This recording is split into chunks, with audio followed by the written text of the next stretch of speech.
Hi, it's Ryan from Knights Around a Table, and if I'm looking a little bit disheveled, if I'm not looking my usual svelte GQ self, it's because I've spent the entire day traipsing around the city of Toronto, visiting one of my absolute favorite board game stores, a friendly local game store called 401 Games, which is the only board game store, if you'll believe it, that's still open during the pandemic in the Greater Toronto Area. That's right, Meeple Mart is closed. Board Game Bliss is closed. You can't visit them, but 401 Games, you can go in, and if you're a guy like me, you can spend 2 hours there. Now, is that where I got this? Why, no, in fact, the lovely people at Catan sent this copy to me. You'll have to keep watching videos in the successive weeks to actually see what I picked up on my own. What is this all about? Well, this came as quite a surprise to me, actually. This is called Catan, Cities and Knights, Legend of the Conquerors. Now, just a side note, it's correctly pronounced Catan, but I say Catan, because I'm double jointed. So what's interesting about this is an expansion, so you can't play this on its own. If you buy this box, you're out of luck. You also need to have the base game of Catan right there. And not only that, you're still out of luck if you only have the base game of Catan. You further need the Cities and Knights expansion to the base game of Catan.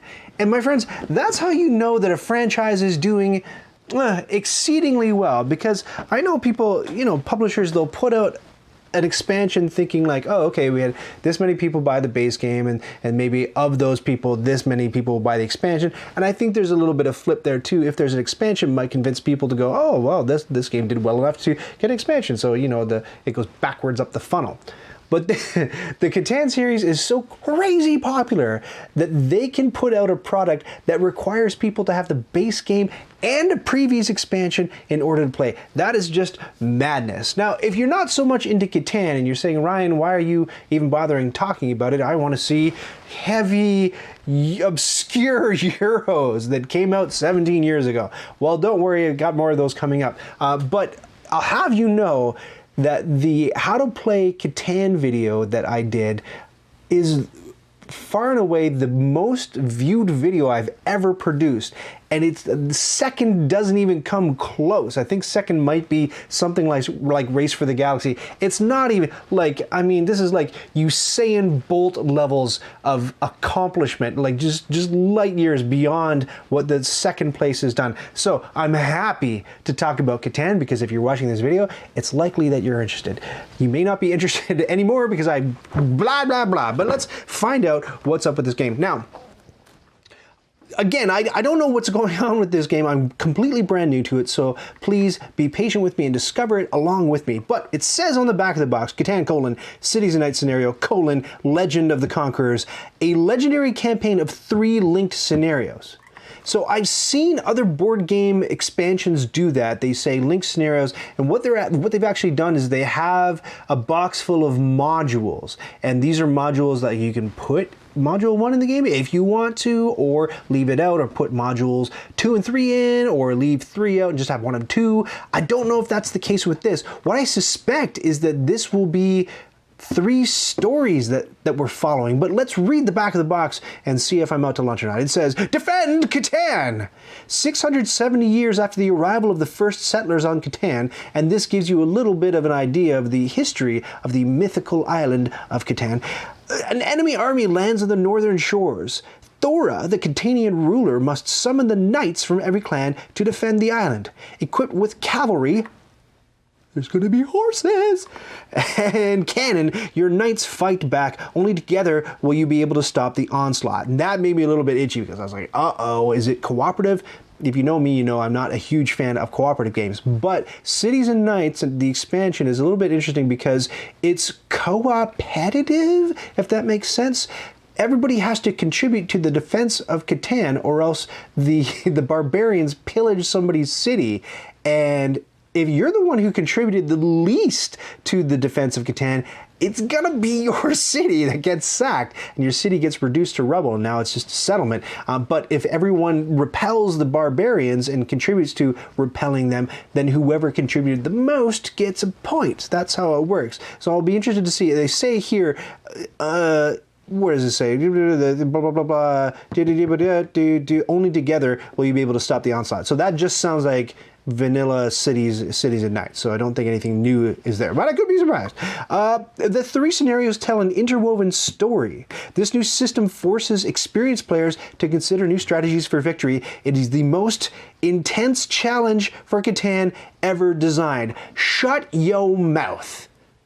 I don't know about that, because I remember Catan is sort of like we call it a gateway game now, and it seems like a little kind of head patty, kind of pejorative term for a game, but really, for a lot of us who got into board gaming in the late 90s and early 2000s, modern board gaming, I mean, all we had known was Battleship and Scrabble, maybe a little bit of Balderdash, some categories, a little bit of Mousetrap, you know, Candyland. So to go from all of that stuff to the Settlers of Catan was just like, whoa, it was like that RCA guy on the chair with the dog and the tie. It blew us away. It was crazy. And then it seems quaint almost. After you play a bunch of Catan, you're like, you can't believe that it was ever challenging to you. And then they come out with the Cities and Knights of Catan. And then I remember, oh my gosh, the Cities and Knights of Catan. That was the most complicated game I had ever played in my life. It was way more complicated than Catan, if you can believe it. And not only that, it could take upwards of, guys, now stay with me, upwards of 3 hours to play. Could you imagine a board game taking 3 hours? Aside from Monopoly, which takes about 27 hours, but a board game taking 3 hours, that's madness. So when they say, what they're implying here is that this is going to go one step beyond the Cities and Knights of Catan. Shut up, Ryan. Open the board game. Okay, well, I think I will. I have a special treat coming up for you if you keep watching. Special surprise. It's going to be exciting. Maybe not for you, but I'm excited by very unexciting things. There we go. Listen with your heart. Oh, no, nothing. Box fartometer, zilcho. They don't mess around, these Catan people. They're not going to put no box farts in the experience. That's it. You got to pay. You need more expansions. You need a copy of the base game. You need Cities and Knights. You need this, and you need a few more things if you want to get to box fart level. They don't just give box farts away for free, you guys. And on the subject of box farts, if you're disappointed like I am, we will get to the game. If you're disappointed like I am in the lack of box farts in modern board games, I implore you to please test your boxes. And if they make rude noises when you open them, I'd like you to film yourself. And I would like you to send me a link and permission to use your video in a compilation that I'm putting together of the most outrageous, most egregious, and offensive box farts in existence, and we will finally see which board game is the most foul offender for science. What am I even talking about? All right, here we go. We've got a bunch of stickers that you're going to be applying to wood, I assume. Should I do the secret now? Here, maybe I will. Oh, maybe I will. I'm going to do it. I'm going to do it because it's really exciting. Here we go. Are you ready? Here we go. Oh my God, look. Oh my God, you guys, I got the close-up cam going. I got it. Check it out. Look, you can see things and they're up close. I don't know if I should point at them. Where's my... look how big my finger is. Okay, that's enough. Stop it, stop. This is serious. All right, back to this. That's what the stickers look like. That's fine. I was just really excited because, you know, it's really hard to get webcams in a pandemic, and I've had mine on order for 2 months and it never came. And then one day recently I was at my local Walmart and I crept down and looked in the case, and although the website, which is notoriously unreliable, the website said there were no webcams. There were 3 of them sitting in the case. So I was like, I'll take all of them. So now I have cameras out the wazoo. It hurts a little. Get over it. Great. We have a little deck of cards that I'm going to set aside and look at in a bit. Here are the hexagonal wood pieces that those stickers are going to go on. There's a big pile of them, probably about 50,000 if I were to guess. And some more wood. Oh, look. Oh, goodness. Goodness gracious me. And you know what? I can line them all up for you on the... Oh, you know what? I'm not going to... See, this is the trick.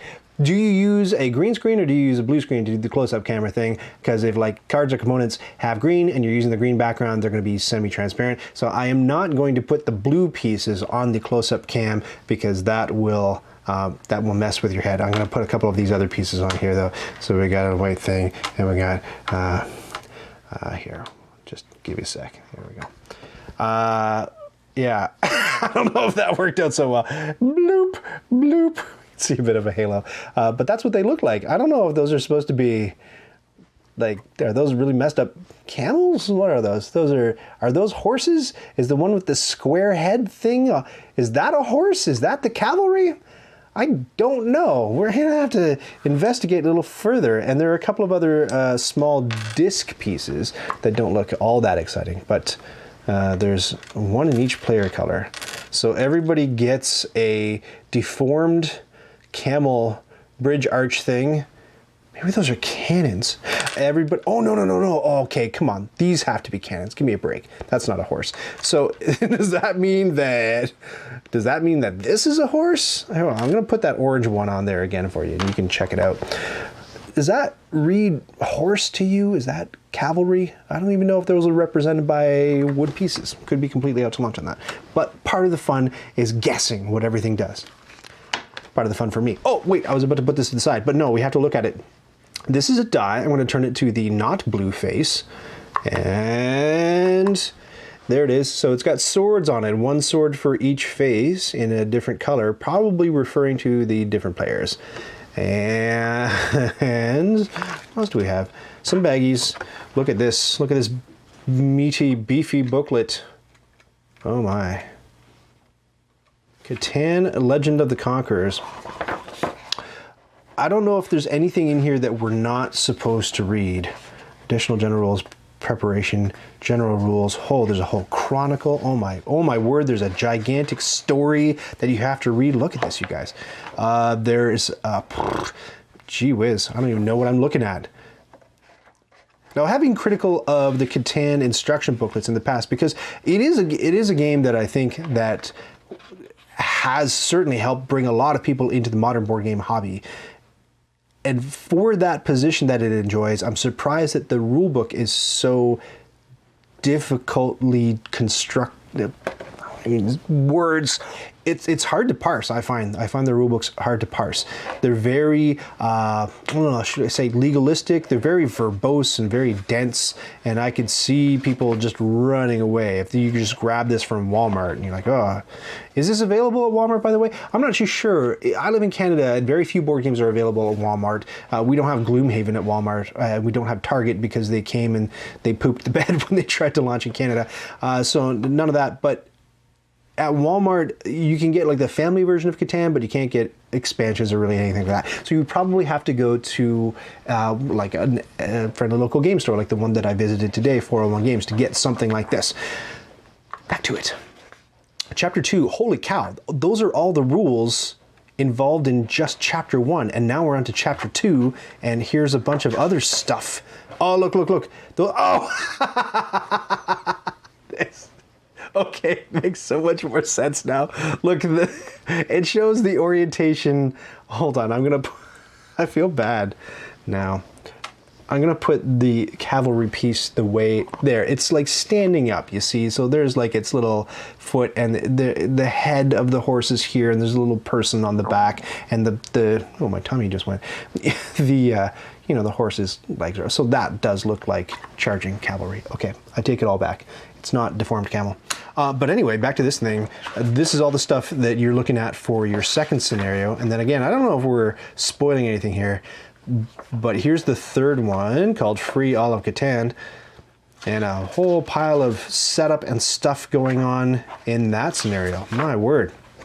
Great, what else is in the box? Lots of stuff to punch. In fact, the remainder of everything in the box is stuff to punch.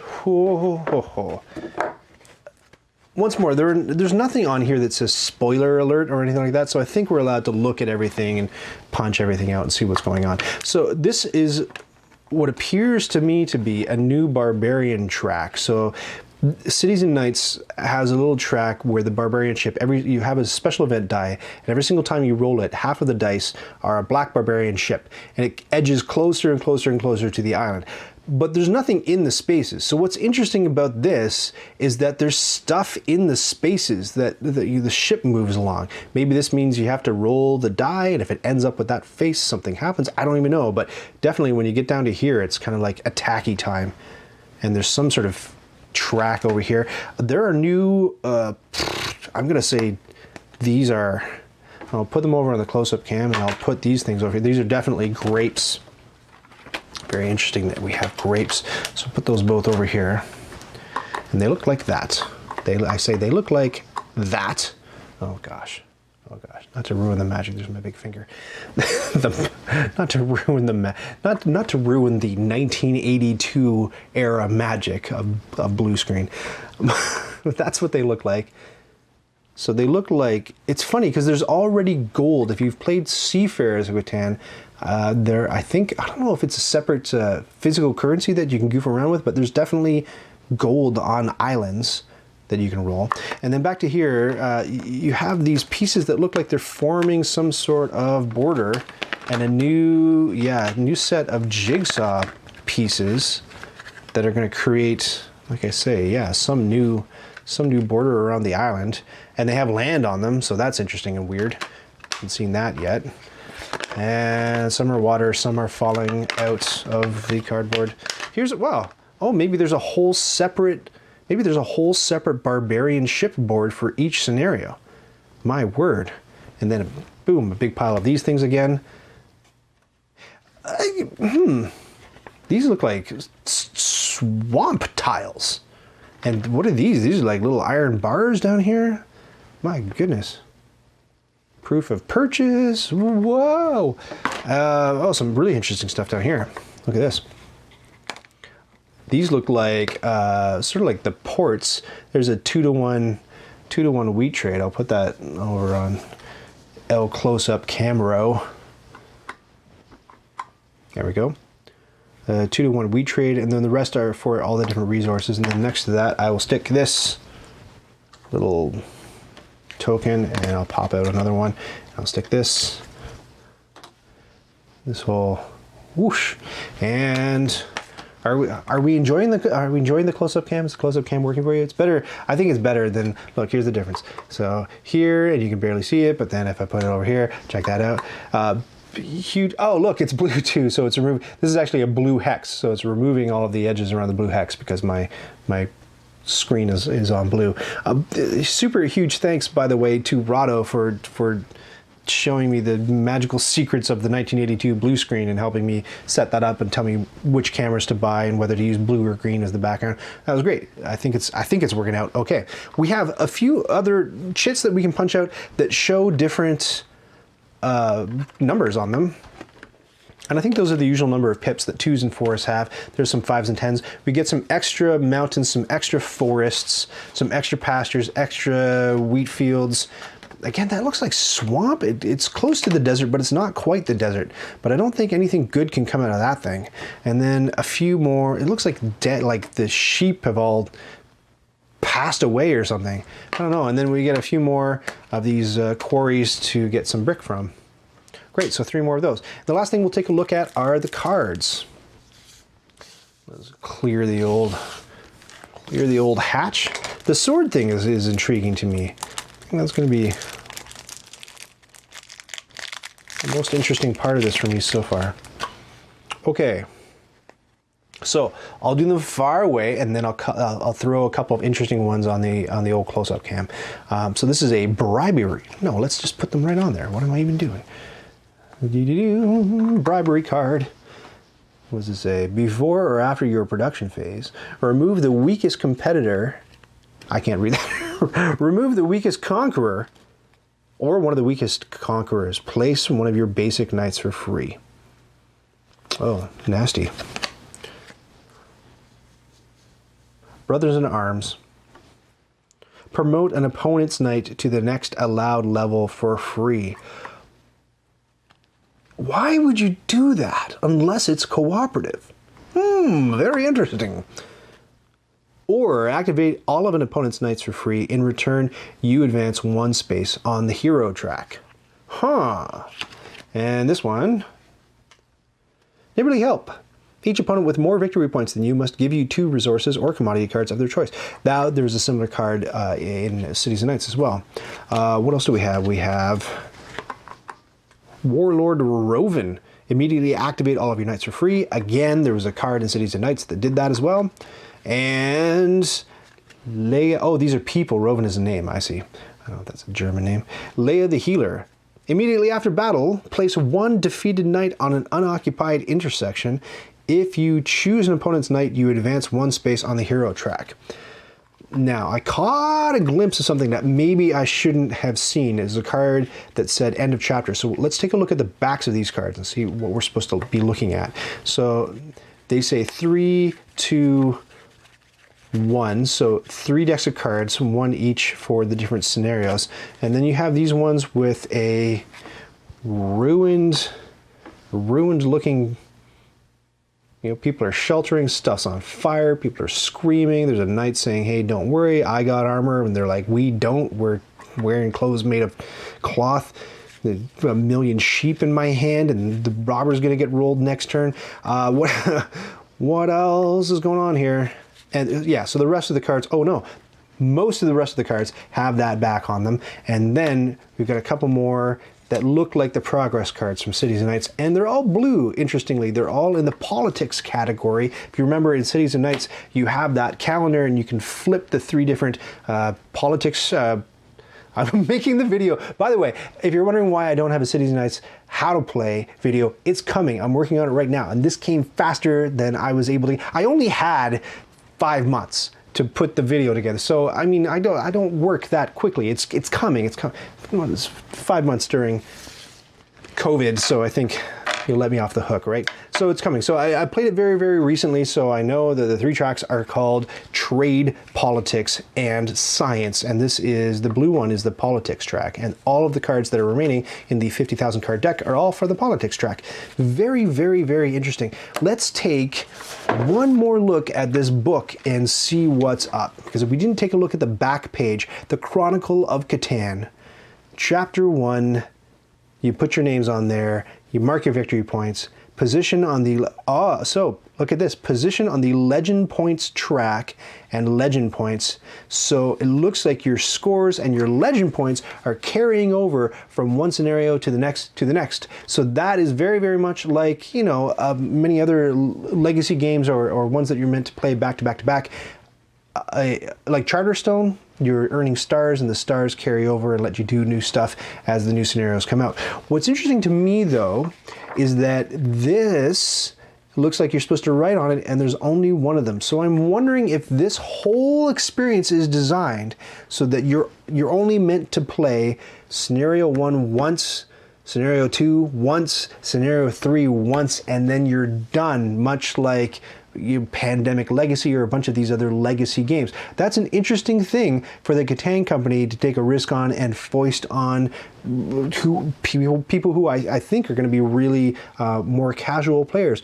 Will they dig that? Will they dig you know, a 3-off game and that's it? If that's indeed what it is, I don't know. I'm just guessing. But I'm going to play this for sure, because when I was making this Cities and Knights how to play video, I put Cities and Knights in front of the family because I wanted to be, or have my memory refreshed about how the game went, and we all played it, and the girls ended up really enjoying it, and they actually requested that we play it again a couple nights later. So if they haven't had their fill of Cities and Knights, I think this will help that appetite. We're going to sit down and we're going to play through these 3 scenarios, and maybe if you follow me on the Discord server, I'll put the link down there below, then you can jump in and ask me how it's going and I'll tell you, or you know, you can follow me on Facebook, you can find me all over the place. I'm everywhere. Does this appeal to you? Are you interested in this? Has Catan completely flown off your radar? Are you one of the people who is here because you love Catan and you want to hear more about it? And this is just like right up your alley? I want to know. Let me know in the comments section below. And I'd also like to know your take on legacy games. Have you played many of them? And if you have, which ones did you like? We played Charterstone, and I have to say my feelings are mixed, and it's the only one that I've played so far. So if you have any to recommend or tell me to avoid, one more to avoid, Betrayal Legacy, I'll save it for another video, but maybe sleep on it if you're really itching to buy that one from the game store. Thank you so very much for watching this one. I'll put one more link up at the top of the screen. If the How to Play Cities and Knights video is ready, boop, you'll see an eye there, and if it's not ready, you won't see an eye. So once I do that video, I'll go back in and I'll stick that link in, and I'll stick it in at the end of this video, and you can go and enjoy that. Thank you so much for watching, and we'll catch you next time.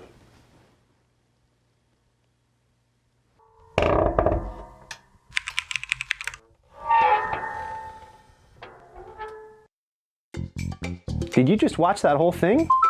Oh, hey, to 100% this video, click the badge to subscribe, and then click the bell to get notifications when I've got new stuff.